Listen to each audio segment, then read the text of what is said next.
A gente sabe que dentre os ministros lá do Supremo Tribunal, o Teori Zavascki, quero ver se Ellen e Tonholi também concordam comigo, não é muito chegado a holofotes não, né? Não é um cara de falar muito, ele definitivamente não é um sujeito dado a roubos. Fica lá na dele, sossegadão, só mandando pá, na hora certa, na hora que tem que dar, né? Dito isso, portanto, né, chamou ainda mais a atenção, né, quando ele, no despacho, tornou público ontem a negação do pedido da defesa do Lula, né, para que se retirem das mãos do juiz Sérgio Moro os inquéritos que tem como alvo o ex-presidente da República. O ministro disse que o petista tenta, olha só, o termo aqui dele, hein, embaçar as investigações.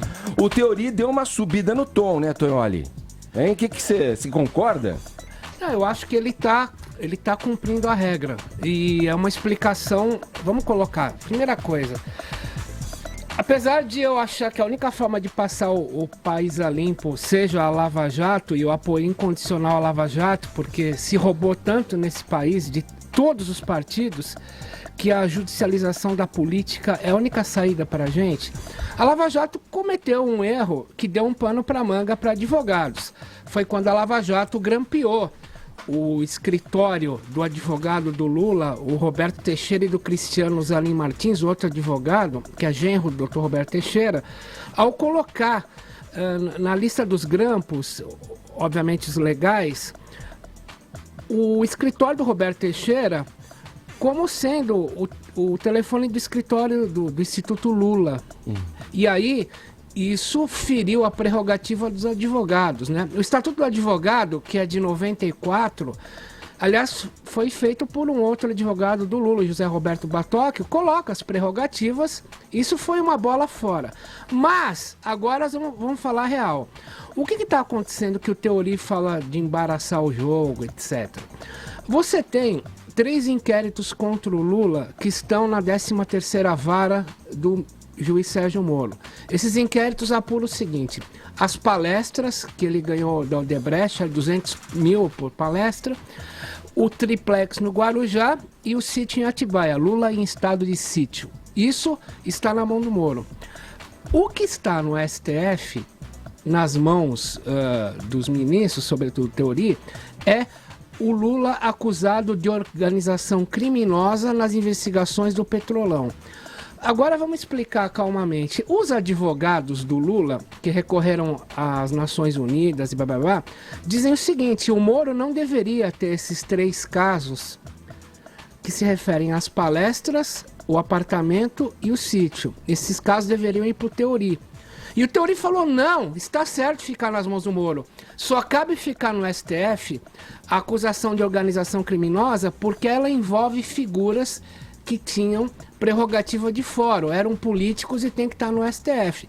Para eu concluir, porque eu poderia falar horas sobre isso, a alegação do Dr. Batóquio, por exemplo, ele falou que ao colocar o Lula nas mãos do Moro, nesses 3 casos, o termo que ele usou está se fazendo a erosão hermenêutica da Constituição.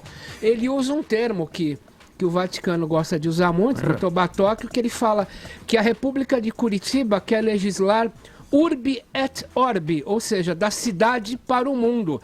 Ele acha que não teria jurisdição para apurar coisas que estão em São Paulo, como, por exemplo, o sítio e o triplex.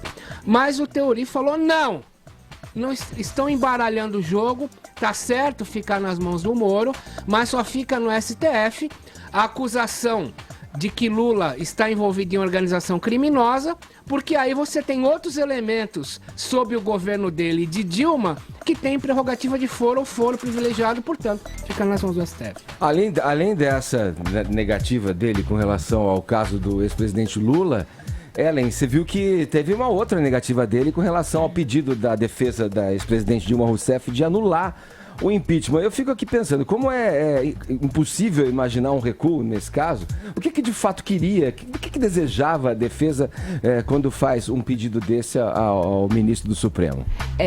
O que ele acabou ontem negando, na verdade, é que assim, a defesa quer a anulação da votação, mas antes disso também quer que enquanto a Suprema Corte não defina sobre isso, quer dizer, se cabe ou não, se foi legítimo ou não aquela votação, Michel Temer permanecesse interino e Dilma Rousseff voltasse à presidência. E foi isso que ele negou ontem em caráter liminar, porque ele disse o seguinte, olha, eu não posso individualmente, né, decidir uma coisa dessas, porque eu só poderia intervir de forma precoce, ou seja, liminar, se fosse uma hipótese extremada. Não é isso que aconteceu.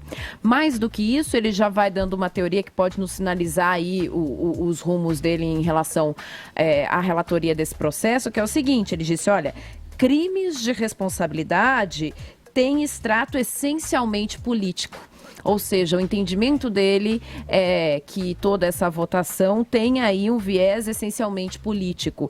Então, me parece que essa decisão, que ainda que em caráter liminar ele ter negado o fato de Michel Temer voltar a ser interino e tudo mais, ele já dá aí indícios de como ele deve fazer a relatoria do processo de votação de todo o impedimento, né? De que ele entende que todo esse processo, mais do que jurídico, seria político. Por isso, ele acabou pedindo informações aí de órgãos envolvidos nesse processo do impeachment e encaminhou para a PGR esse caso, né? Para que a PGR desse um parecer em relação a tudo isso. Ou seja, não foi um dia muito favorável ao petismo, não, no que tange o